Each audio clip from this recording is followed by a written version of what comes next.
Hey everybody, my name is Heather and I have PCOS and my husband and I are trying to conceive our first child.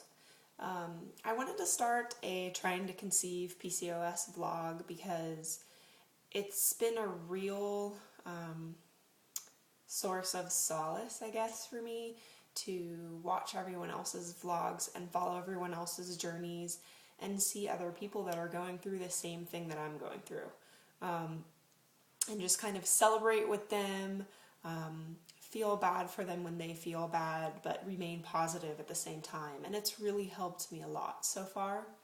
And I just want to help other people out too, just like I was helped.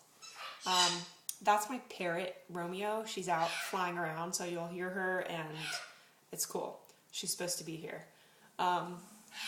So I guess my first vlog was too long and it got rejected from YouTube, and I learned that the hard way and I was really happy with it. So I'm going to do two segments. The first one, I'm going to talk about my diagnosis, how I got diagnosed and that whole thing. And then I'm going to talk about what's next for me in terms of treatment and trying to conceive. And then I'm going to do another video where I talk about what I've learned about PCOS, what I've learned about myself, what I've learned about other people,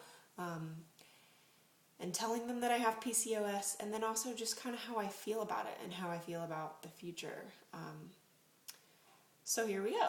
My diagnosis, just like everyone else pretty much. I did not know that I had PCOS until my husband and I started trying to conceive. We got married last September of 2010, and we just had our first month anniversary last month, which was awesome. So I had my period like clockwork for the first 3 months that I went off the pill. We started trying immediately in September. And so I was pretty happy about that. We were doing the ovulation predictor tests, which detect the luteinizing hormone spike in your pee. And it was positive for about 5 or 6 days in a row each month, which I thought was kind of weird. But I've actually come to find out that my LH is actually pretty high, and so that was why, but we'll get to that later.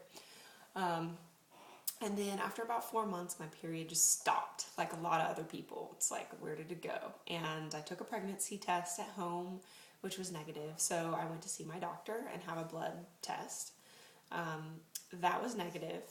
She also wanted to take my blood to test my thyroid stimulating hormone level, which is the hormone that asks your body to produce more thyroid hormone. If it's high, you're not getting enough thyroid hormone, and your body keeps asking, or your TSH keeps asking your body to produce the thyroid hormone. So that was high. She also asked me to go get an ultrasound, which I did. She called me into her office. There's my bird. And I made an appointment to come back and see her after my ultrasound. I knew something was wrong because when the doctor says, hey, come in to my office and I want to talk to you, it ain't good. And so it sucks because you wonder, like, why am I going in to see her? I know it's not good news. You gotta wait like 2 weeks to get in there and you just want to know right away. But anyway, that's what happened. I went in and she proceeded to draw the pearl necklace of follicles on my ovaries that showed that I had polycystic ovarian syndrome. That, coupled with the fact that I was not having my periods regularly, she made that diagnosis. I also went to an endocrinologist to get my thyroid hormone in check, and I got that in check. I also found out that I have Hashimoto's thyroiditis, which is an immune response of your body. Your body will attack its own thyroid. So that's what's happening to me. I need to be on Synthroid for the rest of my life. No big deal. It's all under control, so that's fine.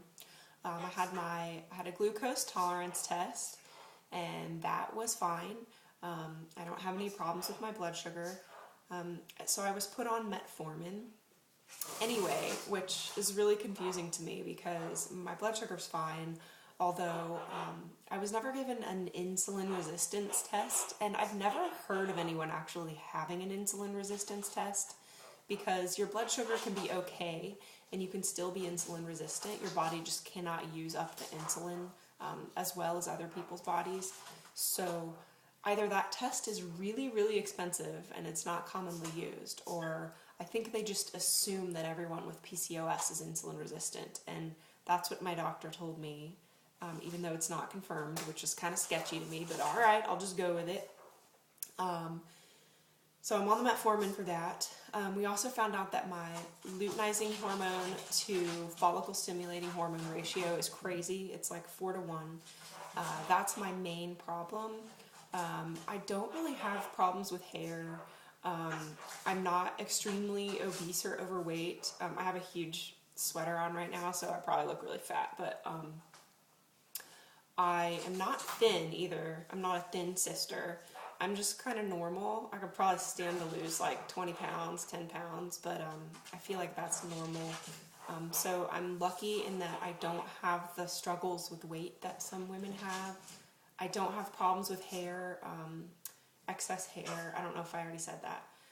My androgens are okay. They're a little high, but they're not ridiculous. Oh, my bird's going crazy. Here she is. Say hi, Romeo. It's a girl who's named Romeo. I'll get to that later. She laid an egg. We thought she was a guy. And yeah, she laid an egg one day. So we had to keep her name because it's kind of cruel to switch your pet's name on her. So anyway, that's my diagnosis. I've since gone to a reproductive endocrinologist.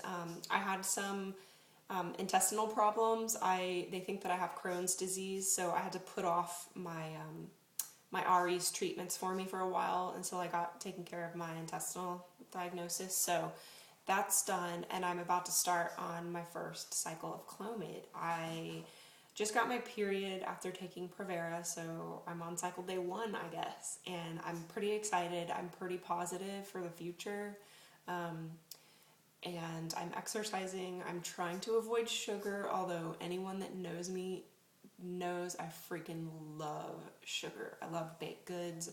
I like scones, cupcakes, donuts. I mean, I could live off that stuff, but it's just not going to be possible for me anymore. And in order to have a baby, I'm going to try to eliminate those things as much as possible from my diet. And overall, I'm just staying positive, and I know that I'll get pregnant. It'll just take me a little longer than it takes my friends. And so I guess this is it for my diagnosis and what comes next for me. I'm going to do another second round video of what I've learned about PCOS and what I've learned about myself and how I feel about it. So thanks for watching, and I hope to see more of you guys on in the future.